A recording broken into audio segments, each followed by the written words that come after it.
తెలంగాణకు భరోసా మార్గదర్శకాలు విడుదల చేసిన ప్రభుత్వం బడ్జెట్లో 48 కోట్ల కేటాయింపు ఏటా 2 విడతలుగా వేతన ప్రోత్సాహం 40,000 మంది చేనేత అనుబంధ కార్మికులకు లబ్ధి వస్త్రాలకు ప్రత్యేక లేబులట. ఈ 48 కోట్లతోని వాళ్ళకి పెద్దగా ఒరిగేదేమీ లేదు. ఇది గతంలో ఉన్న స్కీమ్ని మీరు మళ్ళీ కంటిన్యూ చేస్తున్నా, అంతకుమించి ఏం లేదు.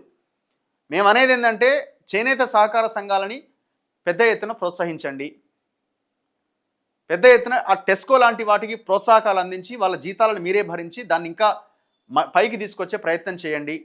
ఎవరైతే చేనేత కార్మికుడి దగ్గర నుంచి వినియోగదారుడి వరకు వచ్చేటువంటి వస్త్రాన్ని ఆ వినియోగదారుడి నుంచి డైరెక్ట్గా మార్కెట్లోకి వచ్చేలాగా చేసే ప్రయత్నం చేయండి.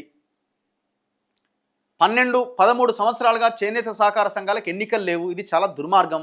దాని గురించి ఆలోచించండి. 12-13 సంవత్సరాలకు ఎలక్షన్స్ లేవంటే పాలక మండలి లేకుండా మొత్తం ఆ సొసైటీలన్నింటికి తాళం వేసి ఉన్నారు. పొద్దున వేస్తే కొండా లక్ష్మణ్ బాపూజీ గురించి మాట్లాడే మీరు ఈ సహకార సంఘాలను స్టార్ట్ చేసింది ఆయన కదా. కొయ్యలగూడెం అనే ఒక గ్రామంలో మొదటి సభ్యత్వం అదే కొండా లక్ష్మణ్ బాపూజీ తీసుకొని అక్కడ ఈ సహకార సంఘాలని పునాది వేసిండు.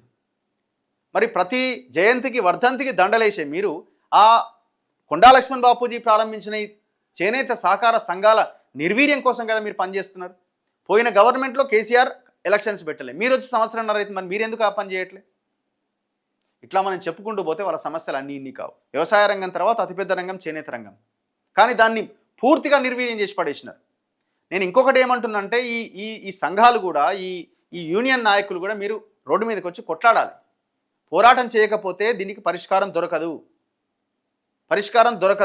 ఎవరు అధికారంలో ఉంటే వాళ్ళ వైపున నిలబడడం కాదు, మనం నిలబడాల్సింది ఆ నేతన్నల కుటుంబాల పక్షాన, ఆ నేతన్నల పక్షాన.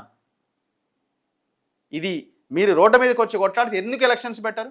13 సంవత్సరాలుగా చేనేత సహకార సంఘాలకు ఎలక్షన్స్ పెట్టట్లేదంటే గవర్నమెంట్ ఎంత అచేతనావస్థలో ఉంది ఈ కమ్యూనిటీ అని ప్రభుత్వాలు ఆలోచిస్తున్నాయి.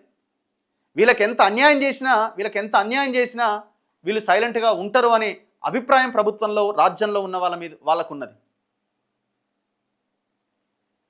దుర్మార్గం ఇదైతే.